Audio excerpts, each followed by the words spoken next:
What's going on, everyone? Back with another video, and we have a pretty good update coming to Xbox, and I thought I'd go over what it entails. And I'm sure a lot of you are going to be very excited about this. You know, Xbox is always doing some really cool updates and things, and I feel like this is one of the better ones that they've done recently. Obviously people are going to feel certainly a way or a different way than I do about some of these things, but I love the fact that, basically Xbox has turned into like this console that is constantly getting, some patches and some fix and things like that. I honestly really like that fact. I like the fact that, Microsoft is kind of evolving and whatnot. It does them well. Like, I'm an Xbox Series X owner. I love the console. I think it's an underutilized console, unfortunately, but, I do enjoy the console immensely, and I hope that you guys do too. I never want to be the type of person that just completely craps all over, so this is good news. I know that usually it's a mixed bag with Xbox lately. I'm honestly very hopeful for the future. So here's everything that's new. They unveiled a slew of new features on the way to the Xbox app for PC as well as Xbox consoles, with Game Hubs highlighted as the major addition. First tested in February, Game Hubs on PC serve as a landing spot for a title for your progress. Is displayed with possible add-ons and developer news. They're very similar to a Steam page for a game. Game Hubs on the app for PC, Xbox app for PC will also show off game captures as well. Additionally, the profile page will share what friends are playing and what game and how many hours they poured into the experience. The April update also includes a test for a new sub-menu with Xbox Game Pass. Microsoft says the buttons will direct you to games from select publishers like Riot Games, EA Play, etc. As for the consoles, and I'm sure a lot of you are looking forward to this, the changes are small but notable. It's now possible to mute soundboard audio from others while chatting over Discord.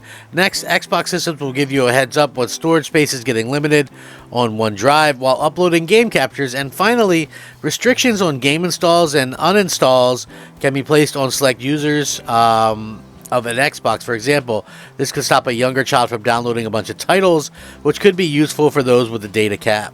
Xbox Game Pass also has seen additions in April, with Shadow of the Tomb Raider Definitive Edition coming in to the service, and 6 games are going to be leaving, including Back 4 Blood.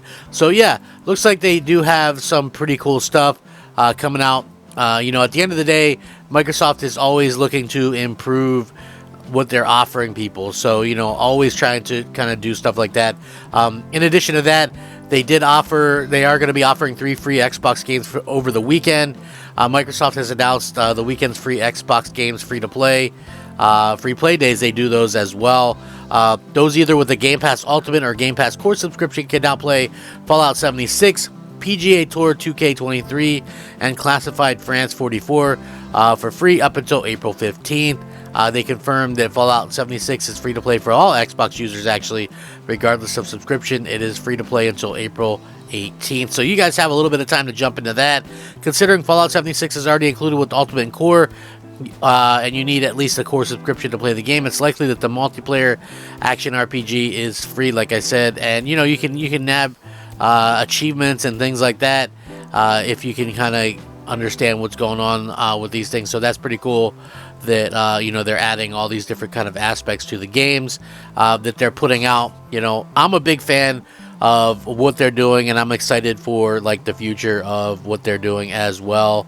I really hope that people kind of come around and understand that Xbox is trying to do some impressive things, and I get that, man. I love the fact that Microsoft is out there trying. They're busting their butts trying to make sure that people have stuff to play. I just hope that it doesn't come back to bite them in the rear, because at the end of the day, that's one of the things that honestly it just was that kind of annoyed me about Xbox is they take one step forward and then they take like 2 steps back.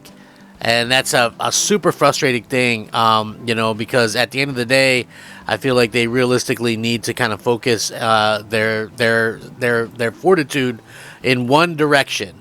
right? Like, they do good things, man. I'm like, it's not always bad with them, you know. Like, they update their console, they do have some games coming on the way. There's the question of, hey, are these games exclusive, are they not?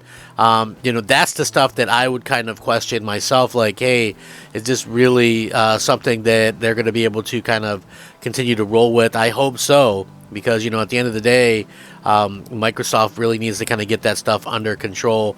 And, you know, as far as I can tell, you know, they have some good intentions with Xbox. But I mentioned this not too long ago, and it's so funny because you see an article popping up with it now. I saw one today, and it's like, you know, Microsoft is focused on the future, not the present, you know. And I always said that that was something that was very silly for them.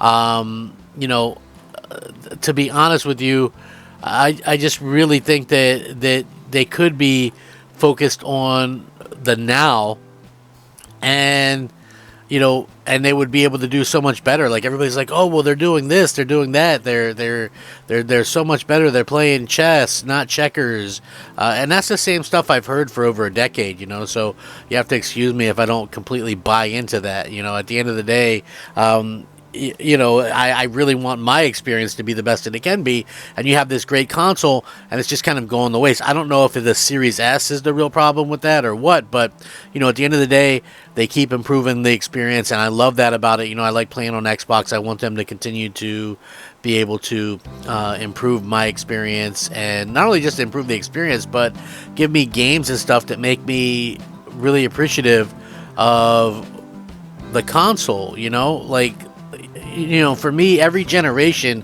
has had like that, some kind of wow moment for me, right? And just real quickly, Xbox, of course, there was Halo and like KOTOR and, you know, Chronicles of Riddick, Escape from Butcher Bay. These were all like wow moments for me, like great moments. And then you had, you know, the 360 was like obviously Gears of War, man. I saw that being played and I just knew I had to have it.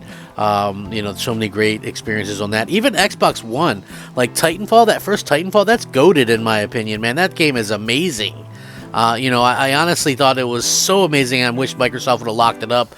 I felt like once it went multiplayer, it kind of lost something, and the second one had a great campaign, but the multiplayer was nowhere near as good as what we had previously seen. So yeah, it was a little bit unfortunate. You know, kind of is what it is. Xbox Series X, I still haven't seen that game yet. I mean, Starfield is great. Maybe that's it. It could be, but, you know, at the end of the day, you know, I don't know. I feel like they haven't really kind of nailed it or whatever. So, you know, we'll see what happens. Hopefully Microsoft can continue to do great things, get things kind of moving in the right direction. But let me know what you guys think. I would definitely appreciate it. You know, it means a lot to me if you guys would subscribe, like the videos as well. Have a good day. I'm Crap Gamer. This has been Crap Gamer Reviews. Rack 'em up, fact 'em up, Crap Gamer 'em up. Crap Gamer out.